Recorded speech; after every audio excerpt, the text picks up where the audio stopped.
Sens-tu ce poids subtil, cette mélancolie qui parfois t'enveloppe sans raison apparente, comme un héritage invisible, une tristesse qui ne semble pas entièrement tienne, ou une anxiété qui murmure des histoires d'un autre temps, des échos lointains qui vibrent encore dans tes cellules?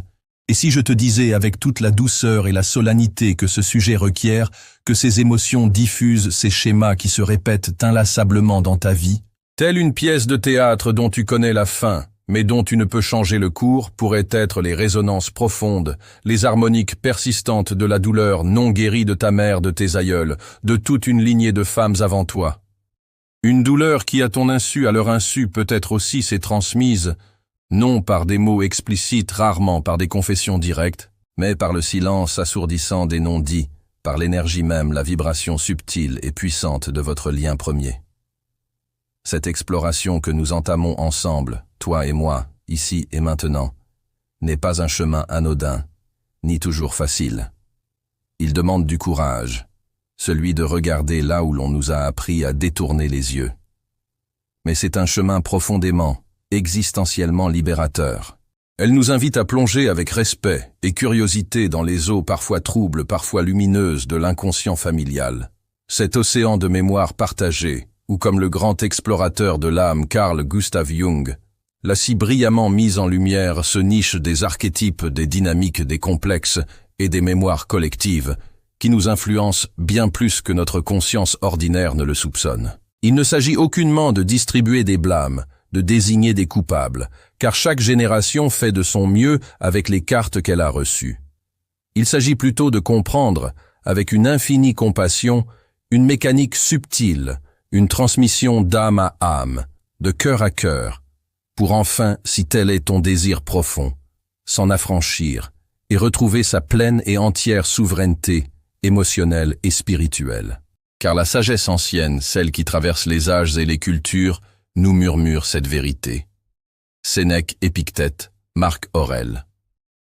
Ces figures du stoïcisme nous enseignaient déjà l'art du discernement, l'importance de distinguer ce qui dépend de nous et ce qui ne dépend pas de nous, l'art du détachement intérieur face à ce qui ne nous appartient pas en propre. Et ils nous guident encore aujourd'hui vers cette reconnaissance essentielle. Certaines batailles que nous menons avec acharnement, certains fardeaux qui nous écrasent, ne sont pas véritablement les nôtres. Ils sont l'écho d'un passé qui ne demande qu'à être entendu, reconnu, puis doucement relâché. Imagine un instant, avec toute la tendresse dont tu es capable, ta mère. Quelle que soit la nature de votre relation aujourd'hui, elle est, elle, ton premier lien, le portail sacré, le vaisseau terrestre par lequel tu es entré dans cette incarnation, dans ce monde de matière et de sensations. C'est elle qui t'a relié à la vie dans ses premiers instants, qui t'a donné par sa seule présence la première référence de ce que signifie se sentir vivant, être en sécurité, être aimé. Son regard sur toi, la chaleur de son corps, la mélodie de sa voix, l'atmosphère émotionnelle qu'elle portait en elle et qui émanait d'elle comme un parfum. Tout cela a constitué le berceau fondateur de ton être, la première symphonie, la première partition sur laquelle tes propres notes ont commencé à s'écrire. Mais que se passe-t-il lorsque ce berceau si essentiel est lui-même chargé de non-dits douloureux, de deuils non faits, de douleurs tues, de traumatismes enquistés, de fardeaux émotionnels qu'elle-même a peut-être hérités de sa propre mère, et ainsi de suite, remontant le fil du temps. L'enfant que tu étais, innocent et totalement dépendant, et cette part de toi, cet enfant intérieur qui vit encore en toi, perçoit absolument tout. Tel un radar intérieur ultrasensible, une plaque photographique émotionnelle, tu as capté, enregistré les fréquences invisibles, les soupirs étouffés au cœur de la nuit, les silences lourds de sens après une conversation téléphonique tendue, les tensions musculaires dans ses bras qui te tenaient, les joies éteintes avant même d'avoir pu fleurir. Par loyauté inconsciente, ce lien indéfectible et archaïque qui unit l'enfant à sa mère, par amour infini et inconditionnel, ou simplement parce que l'énergie cherche toujours un chemin, une voie de décharge, tu as pu commencer, très tôt, à porter ces valises émotionnelles qui ne t'appartenaient pas. Comme si, en absorbant une part de sa souffrance, en devenant une sorte d'éponge émotionnelle, tu pouvais l'alléger, la sauver, réparer quelque chose pour elle. Une illusion touchante, née d'un amour d'enfant, mais terriblement coûteuse pour ton propre épanouissement, ta propre vitalité, ta propre mélodie. Cette transmission, comprends-le bien, ne se limite pas à des comportements appris par mimétisme ou à des émotions grossièrement exprimées. Elle est plus profonde, plus insidieuse, plus vibratoire. Elle est fondamentalement énergétique, subtilement transgénérationnelle. La science d'avant-garde, notamment la physique quantique et l'épigénétique, et la spiritualité la plus ancienne, convergent de plus en plus vers cette compréhension d'une mémoire qui transcende l'individu. Pense à ceci et laisse cette image infuser en toi. Lorsque ta mère était encore un minuscule fœtus dans le ventre de ta grand-mère, son propre stock d'ovules contenant celui qui allait devenir des années plus tard, ta toute première cellule s'est créée. Cet ovule primordial, cette étincelle de vie porteuse de tout ton potentiel, était donc déjà présent, en quelque sorte, dans le champ énergétique, dans l'aura, dans le vécu intime de ta grand-mère. Il a baigné dans ses joies, ses peines, ses angoisses, ses traumatismes non résolus. Puis, cette même ovule, devenue part de ta mère, a été le témoin silencieux et vibrant de toute la vie de celle-ci, de sa naissance à ta conception, captant, comme une antenne hypersensible, chaque fréquence significative, chaque vibration émotionnelle intense, chaque stress majeur, chaque amour profond. Imagine la quantité phénoménale d'informations, de mémoires subtiles, de charges émotionnelles qui ont pu s'encoder ainsi, se superposer, se transmettre de génération en génération, particulièrement à travers la lignée féminine, gardienne ancestrale de la vie et de ses mystères. C'est une véritable empreinte énergétique, une signature vibratoire complexe qui se transmet comme un ADN émotionnel. Un champ d'informations subtiles qui influence nos prédispositions, nos sensibilités, nos réactions. On parle ici de mémoire cellulaire, où le corps lui-même devient le dépositaire des expériences non digérées du passé. On parle de champs morphogénétiques, ces plans d'organisation invisibles qui structurent le vivant, où les expériences passées d'un système familial laissent une trace, une résonance qui peut influencer, conditionner, voire programmer les générations suivantes. Ce n'est pas de la magie, ni une simple métaphore poétique. C'est la reconnaissance que tout est interconnecté dans cet immense océan d'énergie qu'est l'univers, que l'énergie et l'émotion sont des forces créatrices ou destructrices puissantes qui façonnent notre réalité intérieure et extérieure, bien au-delà de ce que notre intellect rationnel peut aisément saisir. La loi de vibration, connue des traditions spirituelles depuis des millénaires, nous enseigne que chaque pensée, chaque émotion émet une fréquence spécifique. Une tristesse chronique non exprimée, une peur ancestrale profondément enracinée, une colère refoulée et transmise de mère en fille, une honte indicible liée à un secret de famille, créent un champ vibratoire particulier, une sorte de climat énergétique familial, dans lequel l'enfant naît grandit et auquel il peut inconsciemment s'accorder, comme un instrument de musique qui entre en résonance avec une note dominante. Alors, comment cette transmission, cette résonance familiale, se manifeste-t-elle concrètement, palpablement, dans le tissu même de ta vie quotidienne? Peut-être par cette peur irrationnelle et viscérale de l'abandon, qui te fait accrocher aux autres, ou au contraire saboter tes relations avant même qu'elles ne deviennent trop intimes, alors que ta mère ou ta grand-mère a elle-même vécu des séparations brutales, des deuils impossibles, des trahisons. Peut-être par une difficulté chronique à t'autoriser le bonheur, la réussite, l'abondance, comme si une voix intérieure te soufflait que tu n'en es pas digne, ou que tu trahirais inconsciemment une lignée de femmes qui ont connu le sacrifice, la privation, le labeur incessant. Ou encore, cela peut se traduire par des schémas relationnels désespérément répétitifs. Tu attires toujours le même type de partenaire indisponible, critique ou dépendant. Tu revis sans cesse les mêmes dynamiques de pouvoir, de soumission ou de conflit qui sont en fait les échos assourdis des relations dysfonctionnelles de tes aïeuls. Une sensation diffuse mais persistante de saturation intérieure comme si tu étais constamment au bord du trop-plein émotionnel, une angoisse flottante, sans cause immédiate, identifiable, une hypervigilance épuisante comme si tu devais toujours être sur tes gardes. Anticiper un danger invisible, décoder les intentions cachées des autres, sentir les ambiances avec une acuité douloureuse, au point de ne plus savoir ce qui t'appartient et ce qui vient de l'extérieur. Ce sont là quelques exemples parmi tant d'autres de cet héritage transgénérationnel qui peut se manifester sous forme de symptômes physiques inexpliqués, de maladies auto-immunes, où le corps semble se retourner contre lui-même, de blocages créatifs, de difficultés à trouver ta place dans le monde, d'un sentiment d'illégitimité existentielle. Tu peux te sentir chroniquement épuisé de porter ce qui déborde de tes parents, de ressentir les atmosphères avec une sensibilité qui te submerge, d'être une véritable éponge émotionnelle, absorbant tout sans filtre, jusqu'à la saturation. Ce fardeau peut même se manifester par une sorte de brouillard mental, une difficulté à penser clairement, à prendre des décisions alignées, comme si une partie de ton énergie vitale était constamment siphonnée par ces préoccupations ancestrales. La première étape, la porte d'entrée vers la libération est sans doute la plus cruciale, sur ce chemin exigeant mais ô combien transformateur de guérison, est la prise de conscience. C'est oser regarder. Reconnaître avec honnêteté et sans jugement que cette mélancolie tenace, cette anxiété sourde, cette colère disproportionnée, cette tristesse sans fond, ou ce schéma limitant qui te colle à la peau, ne t'appartient peut-être pas entièrement ou du moins pas dans son origine première.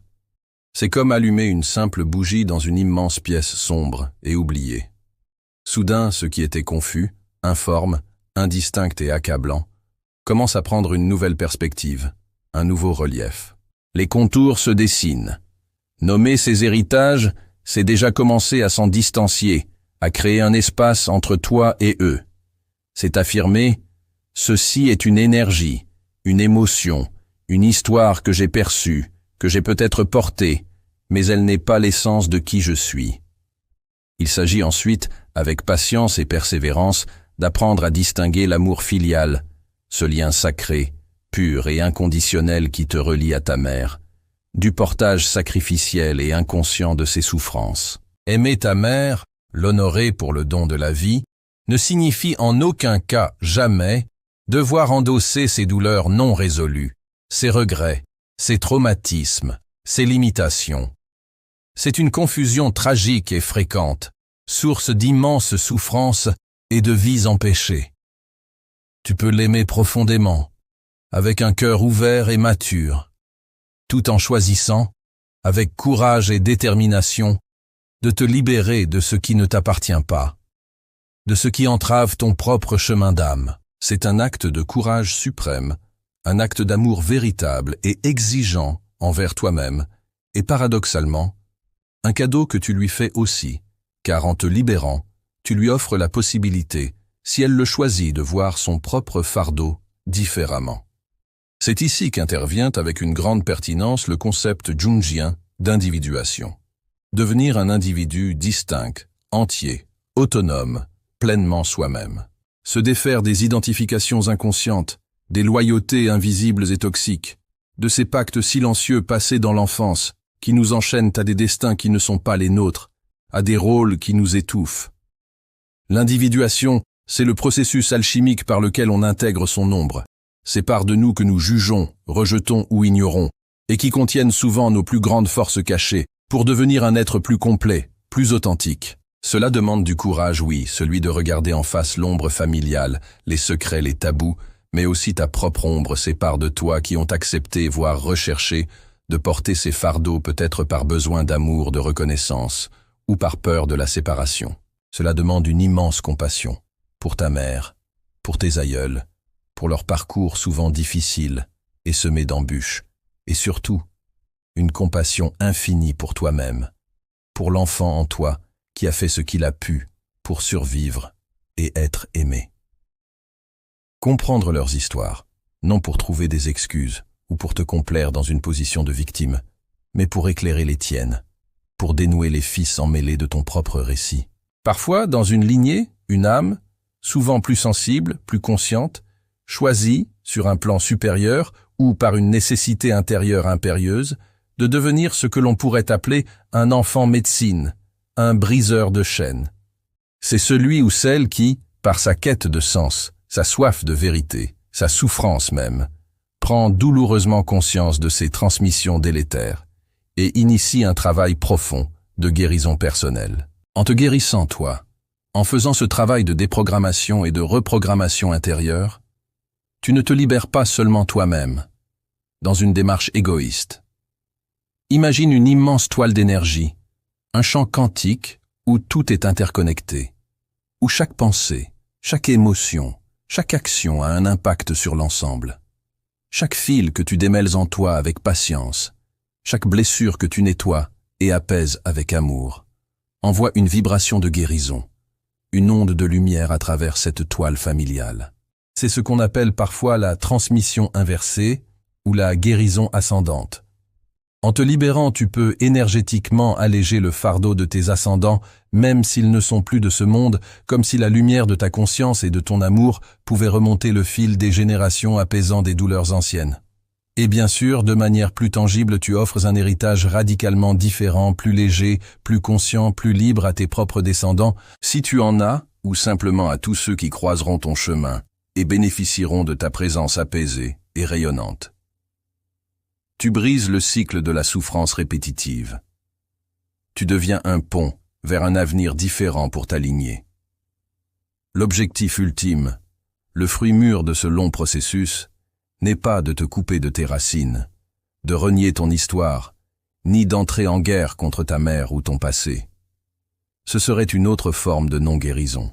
Il s'agit plutôt de transformer la nature de ce lien, de le purifier, d'accéder à un amour plus adulte, plus mature, plus conscient envers ta mère, fondé sur la reconnaissance mutuelle et respectueuse de deux individualités distinctes et souveraines, chacune avec son chemin unique, ses responsabilités propres, ses blessures et ses forces. Un amour qui n'est plus basé sur un besoin infantile de réparation, une confusion des identités où l'on ne sait plus qui ressent quoi, ou un fantasme de sauvetage impossible qui épuise les deux parties, mais sur le respect profond, la compassion éclairée et la liberté d'être pleinement soi, tout en permettant à l'autre d'être pleinement soi. C'est un chemin ardu, mais magnifique, vers une plus grande intégrité personnelle, un alignement profond avec ton essence, ta propre âme, ta guidance intérieure, qui te parle constamment à travers tes ressentis, tes intuitions, tes synchronicités.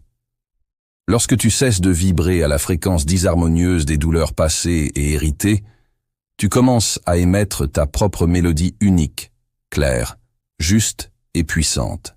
Tu ne réagis plus aux situations et aux personnes à partir de tes blessures d'enfant ou des mémoires de tes ancêtres. Tu réponds avec sagesse et discernement à partir de ton centre, de ton être adulte et conscient. Tu ne subis plus passivement les événements comme une fatalité, tu crées activement ta réalité en accord avec tes valeurs et tes aspirations les plus profondes. Tu retrouves ta souveraineté intérieure, ce sentiment d'être le capitaine de ton propre navire, même au milieu des tempêtes. Ce n'est plus l'inconscient, avec ses automatismes et ses peurs ancestrales, qui mènent la danse de ta vie, mais ta conscience éclairée, ta présence attentive. Tu apprends à faire une confiance radicale à ton ressenti, à ces murmures subtils de ton âme, à ces sensations justes qui t'indiquent ce qui est véritablement bon et nourrissant pour toi, ce qui te fait grandir, ce qui te fait rayonner de l'intérieur. Les synchronicités. Ces coïncidences signifiantes se multiplient alors dans ta vie comme des clins d'œil bienveillants de l'univers des signes tangibles que tu es sur la bonne voie, que l'existence conspire avec toi lorsque tu es aligné avec ta vérité la plus intime. Alors, maintenant, je t'invite à prendre un temps pour toi, un temps sacré d'observation intérieure. Quelles sont les émotions récurrentes, les leitmotivs émotionnels qui te pèsent, qui reviennent encore et encore, comme une vague sur le rivage? Quels schémas de comportement, de relations, de pensée, se répètent inlassablement dans ta vie, te donnant l'impression d'être pris dans un cercle vicieux? Y a-t-il des histoires familiales connues, des secrets tus, des deuils non faits, des traumatismes avérés ou suspectés dans ta lignée maternelle, voire paternelle, qui pourrait jeter une lumière nouvelle sur ton présent, sur tes difficultés actuelles. Accueille ces réflexions, ces souvenirs, ces intuitions sans jugement, sans analyse excessive, avec une infinie douceur et une grande bienveillance pour toi-même. Ce chemin de guérison est un processus organique, un voyage intérieur courageux et profondément personnel. Tu n'es pas seul à ressentir cela, à porter ces échos du passé. Beaucoup d'entre nous, âmes en quête de sens et de libération, portons, à des degrés divers, ces résonances transgénérationnelles. Ce message que je te transmets aujourd'hui se veut avant tout un message d'espoir profond et d'émancipation radicale. Oui, nous sommes indéniablement influencés par notre héritage familial, par les vibrations subtiles, les champs d'information qui nous ont façonnés dès notre plus jeune âge, et même avant.